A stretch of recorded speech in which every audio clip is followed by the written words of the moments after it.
ของเองกับมือนี่ของตัวนี้โอ้ย1 2 3 4 5ตัว6ตัวโอ้ยใหญ่แต่พี่น้องเอ้ยพุ่นนะ6ตัว7ตัวนี่ตัวใหญ่เผาเกล็ดออกวะ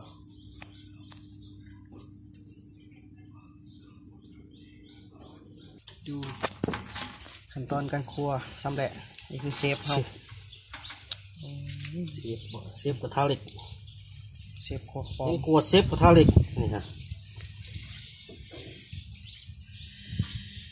เซฟธรรมดาเลย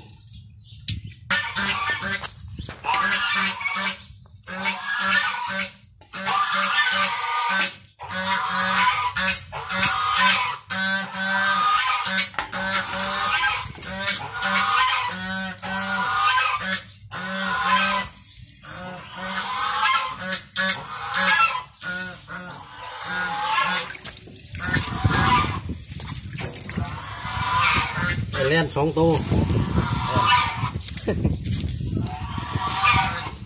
โอ้ยน้ำลายแตกเลยใส่หมองไว้น้ำลายแตกเชยอีกเลย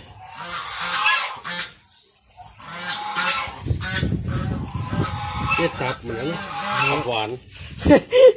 ตับหวานกระป๋องเป็นยังสุดยอดเลยว่ะเคยเห็นเจ้านี่แล้วบอกตับหวานกระป๋องโอ้ย2 ตัวบักไง2 ตัวนี่ก็อิ่มผมจำเจียวสำเพื่อส่วงผมยาวของมัน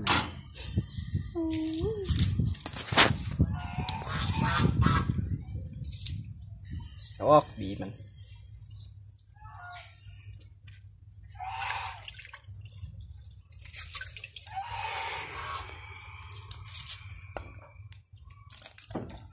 น้อยก้อยสะทั้งหัวมันเลย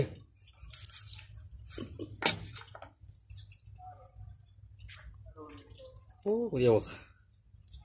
ไข่สดอกขี่ป้อมขี้โผของเองกับมือพี่น้องเอ้ย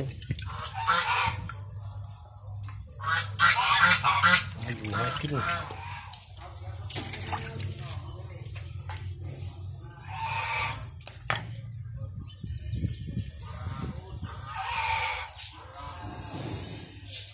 สายแ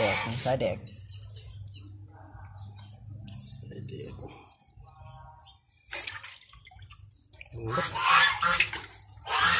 นั่นคือเป็นอันนี้มันน้อยโหดมันน้อยโหดแล้วมันมึนว่ะ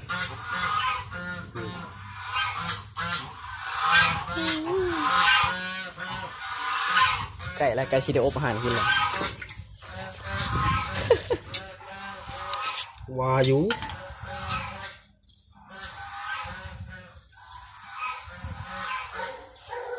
โอ้ไปตลาดนะแม่งกันแม่งจักจันลายเลยจัน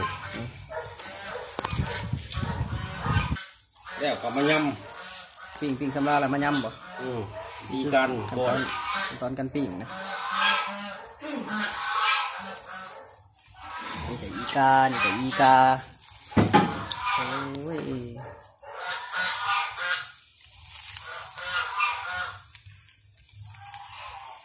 ยังไง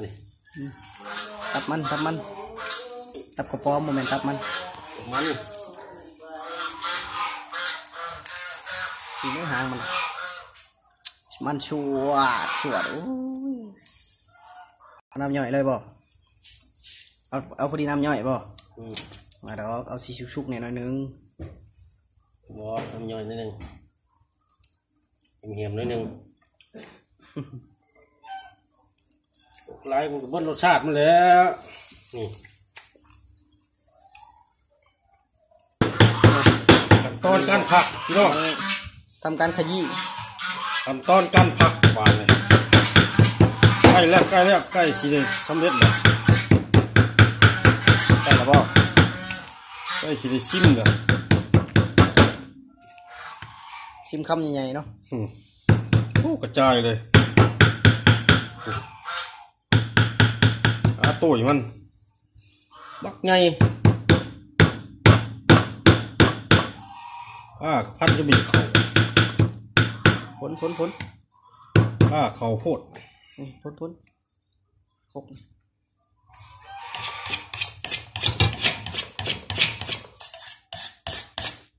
ก็พี่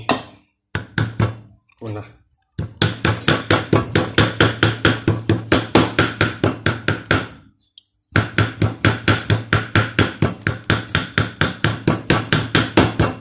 น้อยสิได้เก็บมาใส่พร้อมเก็บมาใส่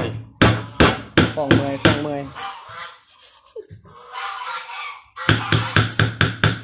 เดี๋ยวปล่อยเสียนะเราจะสั่นมาน้ำแค่ในบริทีมได้หนิได้สั่นมาเลย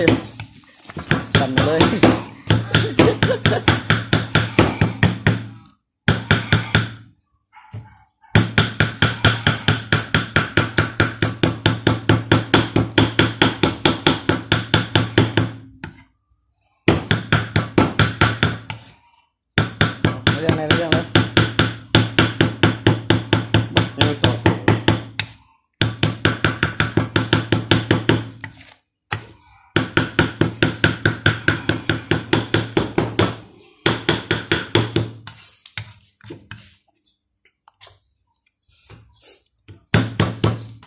เอาประสบกันขั้นตอนนี้ขั้นตอนทุบกระดูกมุนจังพักไหนวะยังว่าผักโอ้สีมันลายเนาะ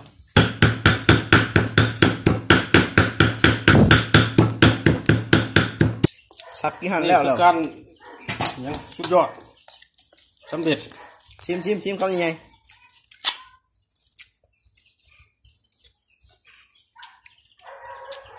จ้างเว้ยหนักเติม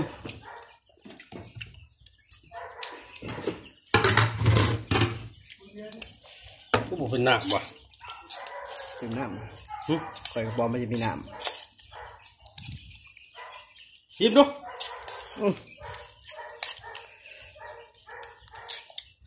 เป็นอะไรพอแล้วเรื่องว่ะพ่อยังพ่อหัวรู้ยังก็บอกว่าผิดพ่อหัวผิดเนี่ยเองหัว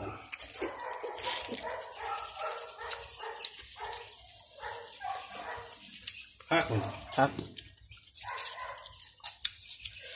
ลึกพิมพ์ป่ะนี่เสร็จแล้วไปไก่กินวะไปร้อนมันก่อนเกลือยังเป็นเม็ดอยู่เม็ดจะหน่อยเข้มจะหน่อยจะว่าจ้างตลอด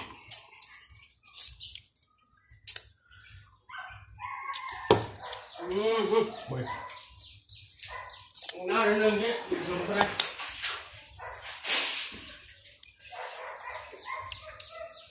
เอาหน้าจะนั่นบ่สุกเด้อ